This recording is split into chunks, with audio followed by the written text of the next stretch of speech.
I'm Kendall Rawls with the Rawls Group, and I'm here to welcome you to our discussion. Consider us your tribe of sorts, where we chat about all things related pretty much to anything. As your tribe, we provide 5 different perspectives from our unique view of the world.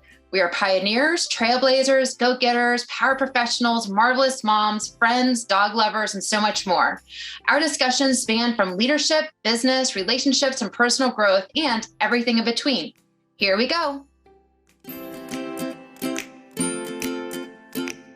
Welcome back to Your Tribe. Today, we're going to talk about what some may refer to or connect to with stereotypes or what other people think of you.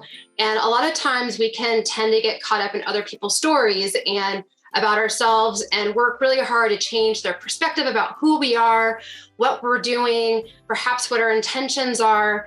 And when we begin to get caught up in what other people think, we are outside of our center of influence and outside of who we are. So just wanted to open this topic up for discussion, I think, as women in leadership, and whether you're a woman or not, you're in leadership, you're however you identify. These are common situations that we can get caught up in because we balance caring what other people think about us and also living within who we are authentically. I can't, hopefully one of you guys can help me with that word, but wanted to open up to the tribe and hear what you guys have to think about it, or what you guys have thoughts.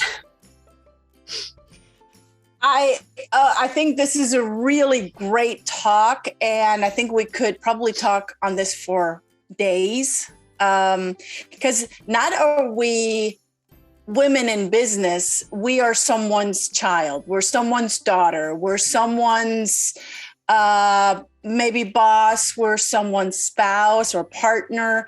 So all of these different people put us in different categories, or we're already in different categories, like, romance, partnership, family, personal life, a business life.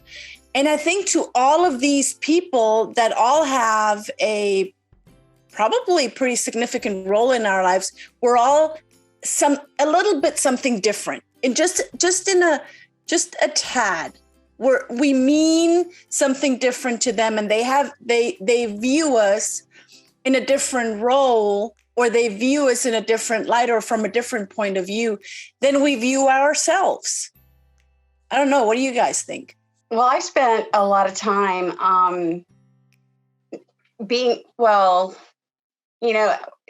growing up, and as I've matured and gained a few years here and there, I've recognized that, we play these roles.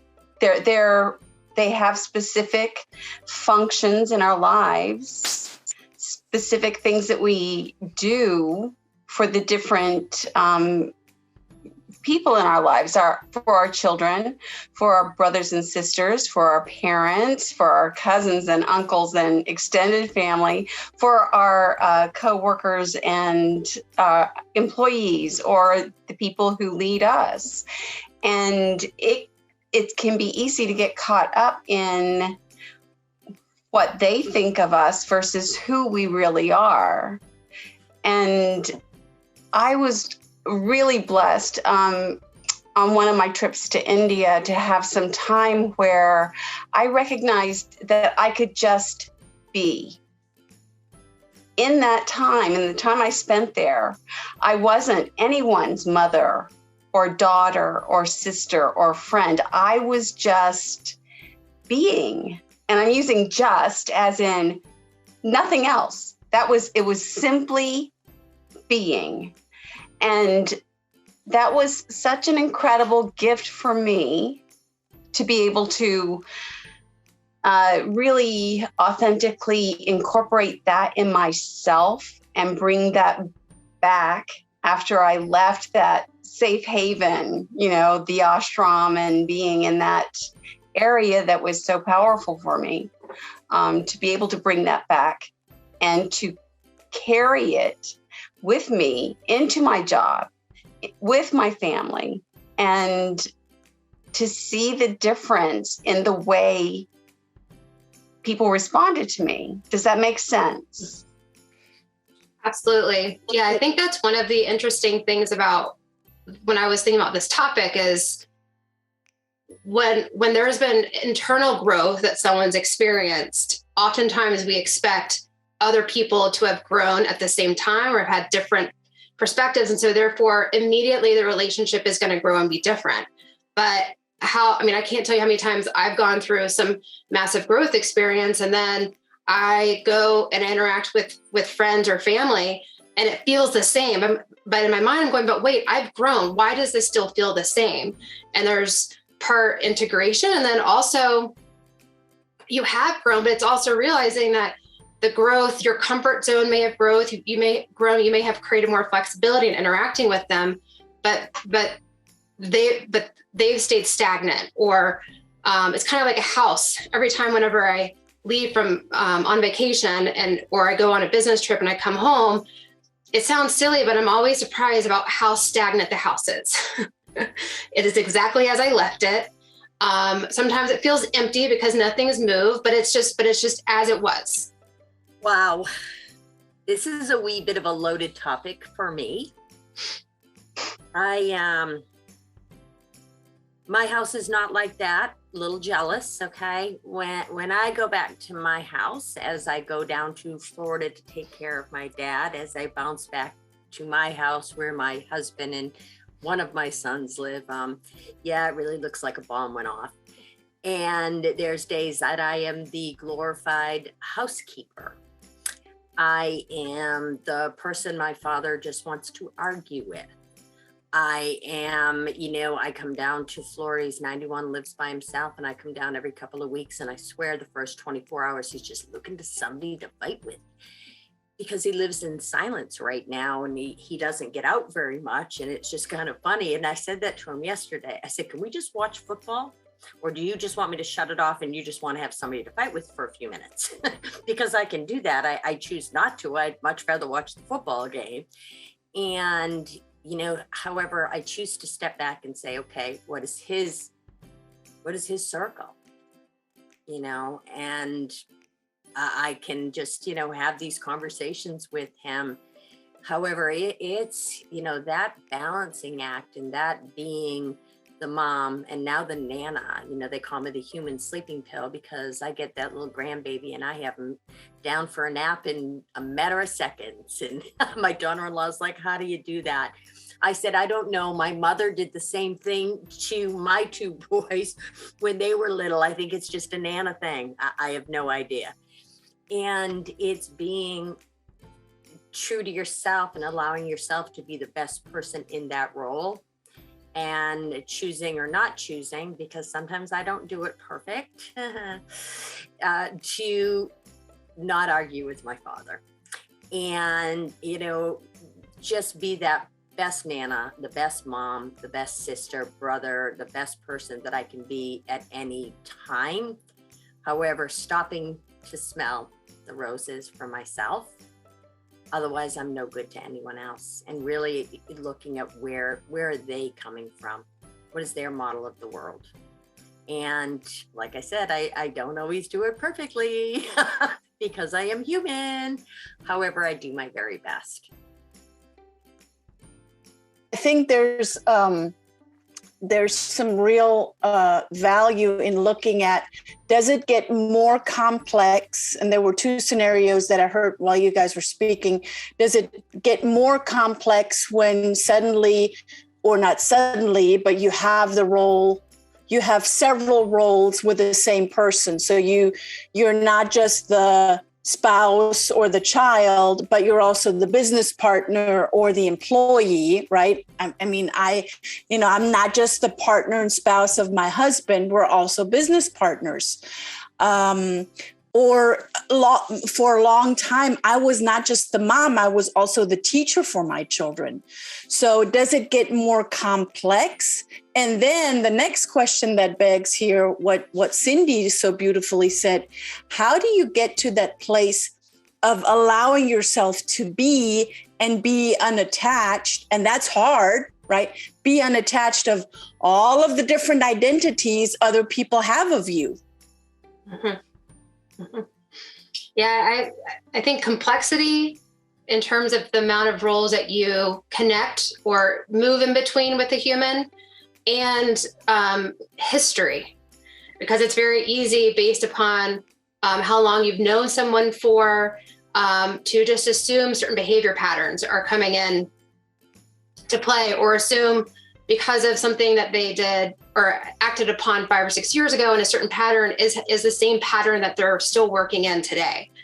So yeah, I definitely think complexity and history plays a lot into it. Yeah, Kendall, what you said is, and it's what you said earlier too, you will grow on depending on whatever you're focusing on and where you want to grow, what you want to grow into, what is your well-formed outcome, mm-hmm. Who do you want to be? And sometimes we live family members, friends along the roadside because they might acknowledge, or not even acknowledge, they might observe that your growth, but they might not be able to grasp it. They might not like it. They might not comprehend.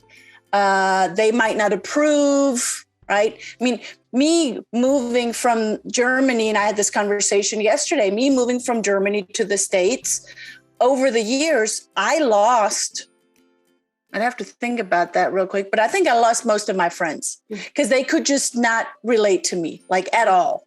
And I cannot relate to them. I mean, some of my friends still live in the 600 people village that I was born in and grew up in, and they still live there after like 50 some years.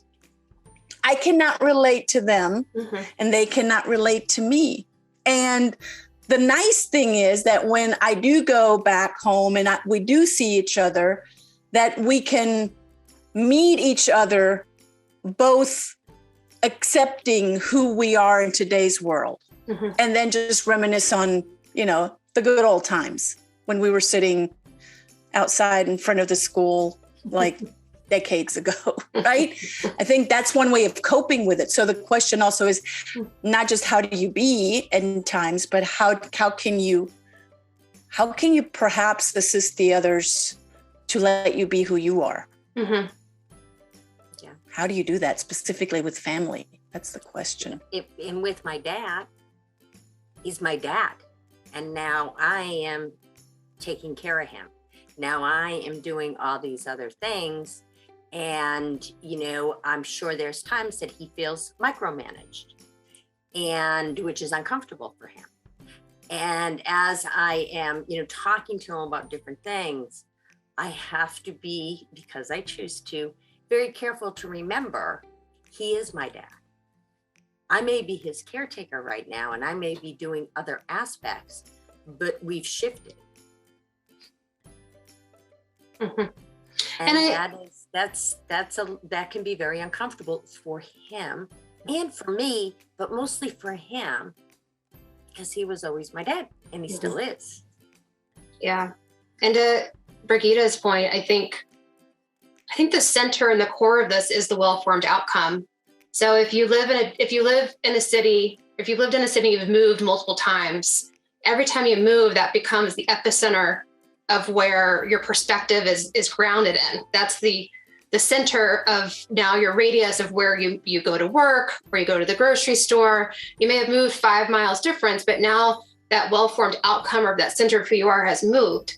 And so as long as you're connected to, as Brigitta said, the well-formed outcome, that becomes your center of perspective. And then you can operate out of that versus how all the different roles perhaps see you. Because otherwise you're acting in the character that their perception of you are versus where you're grounded in. So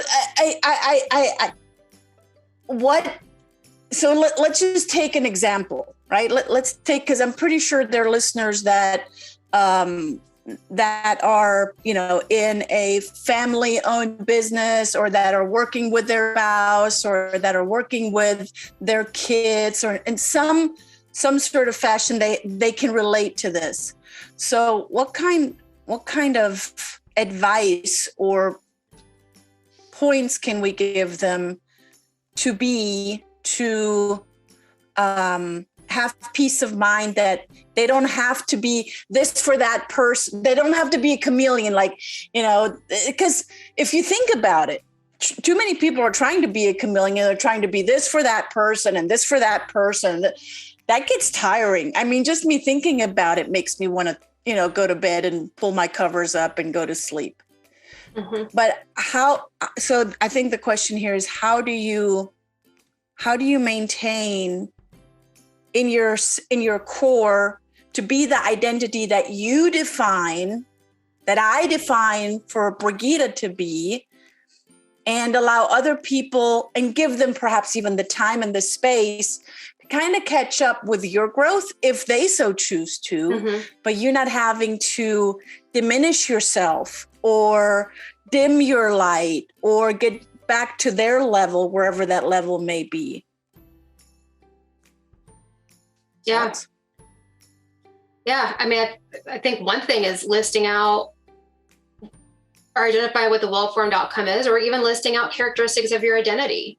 What are attributes that you are actively either working on or you have in some ways mastered? We're always constantly practicing characteristics and things like that. But how do you see and define yourself and create little reminders around you to anchor yourself in? Jeannie or Cindy? Brigitte, sorry. Yeah, no, I think that piece of being very clear on who you are in your identity and what is it that you stand for. If we look at the neurological levels, that's at the very top, mm-hmm. right? And that is hard to change. But when you're so dialed in and you're so clear on who is it that I am, what do I stand for? What is my purpose? What is my mission? Right? And suddenly it becomes this non-shakable, this is who I am, like it or leave it. And when you have that kind of clarity and that kind of stance and that kind of confidence, you cannot be shaken. There are going to be people that might not like it, but you cannot be shaken. Mm-hmm.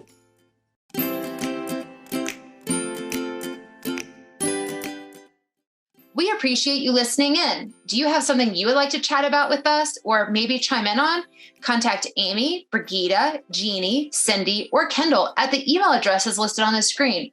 Or submit a topic you would like for us to discuss by emailing Kendall Rawls at kendall@rawlsgroup.com. We would love your feedback.